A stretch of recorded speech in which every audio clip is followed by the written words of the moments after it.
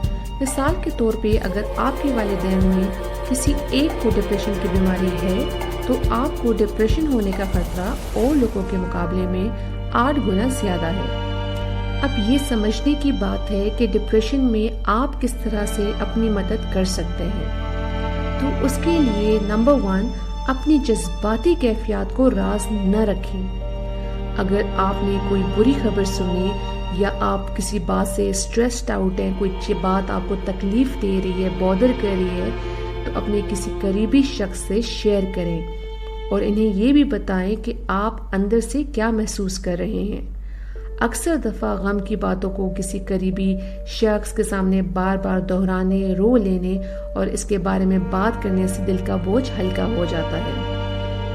میں نے last lectures میں بھی کیتارسس کا ذکر کیا تھا، اور کیتارسس اسی کو کہتے ہیں جب آپ کسی کے ساتھ اپنے دل کا حال حوال کرتے ہیں تو آپ کافی ریلیکس فیل کرتے ہیں۔ تو آپ اپنے جذباتی کیفیات کو شیئر کریں، اس سے آپ بہت ہلکا محسوس کرتے ہیں۔ نمبر 2، جسمانی کام کریں۔ کچھ نہ کچھ ایکسرسائز کرتے رہیں، چاہے یہ صرف آدھا گھنٹہ روزانہ چہل قدمی ہی کیوں نہ ہو۔ ایکسرسائز سے انسان کی جسمانی صحت بھی بہتر ہوتی ہے اور نیند بھی۔ اس کے ساتھ ساتھ اچھا کھانا کھائیے، بیلنس ڈائٹ، متوازن غذا کھانا بہت ضروری ہے۔ چاہے آپ کا دل کھانا کھانے کو نہ چاہ رہا ہو، تازہ پھلوں اور سبزیوں سے بھی بہت فائدہ ہوتا ہے۔ ڈپریشن میں لوگ کھانا پینا چھوڑ دیتے ہیں، جس سے بدن میں وٹامنز کی کمی ہو جاتی ہے اور طبیعت اور زیادہ خراب لگتی ہے۔ نیند کے حوالے سے یہ کہوں گی کہ نیند نہ آنے سے پریشان نہ ہو۔ اگر آپ سو نہ سکیں تو وہ بھی آرام سے لیٹ کر ٹی وی دیکھیے یا اپنے بچوں سے بات چیت کیجیے، قرآن کی تلاوت سنیے، وہ کام جس سے آپ کو سکون ملے اور آپ کی گھبراہٹ بھی کم ہو۔ اس کے ساتھ ساتھ ڈپریشن کی وجہ کو دور کرنے کی کوشش کریں۔ اگر آپ کو لگتا ہے کہ آپ کو اپنے ڈپریشن کی وجہ معلوم ہے تو اس کو لکھنے اور اس پر غور کرنے سے کہ اسے کیسے حل کیا جائے، کون سی اسٹریٹجی ہے جو کہ میں اپنے اوپر اپلائی کروں اور میرا ڈپریشن جو ہے وہ کم ہو۔ اگر آپ خود اس بات پہ غور کریں، موٹیویٹڈ رہیں، تو آپ کو مدد مل سکتی ہے، آپ اپنا ڈپریشن خود کم کر سکتے ہیں۔ ڈپریشن کا علاج کیسے کیا جا سکتا ہے؟ یہ سوال جو ہے بہت کامنلی پوچھا جاتا ہے، اور اس پہ ہمیشہ میں ایک بات کرتی ہوں کہ مایوس نہ ہو۔ سب سے پہلے تو آپ مایوس نہ ہو، آپ اپنے آپ کو یہ یاد دلاتے رہیں کہ جس تجربے سے آپ گزر رہے ہیں اس سے اور لوگ بھی گزر چکے ہیں، اور ایک نہ ایک دن آپ کا بھی ڈپریشن ختم ہو جائے گا۔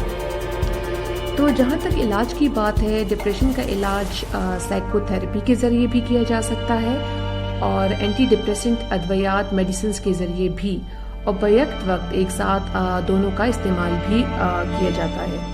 آپ کے ڈپریشن کی علامات کی نوعیت، ان کی شدت اور آپ کے حالات کو دیکھتے ہوئے یہ مشورہ دیا جاتا ہے کہ آپ کے لیے آیا میڈیسنز کا استعمال زیادہ بہتر ہے یا سائیکو تھراپی کا۔ ہلکے اور درمیانے درجے کے ڈپریشن میں سائیکو تھراپی استعمال کرنے سے طبیعت ٹھیک ہو جاتی ہے، جبکہ اگر ڈپریشن زیادہ شدید ہو تو میڈیسنز دینا ضروری ہو جاتا ہے۔ علاج نہ کروانے کی صورت میں کیا ہوتا ہے؟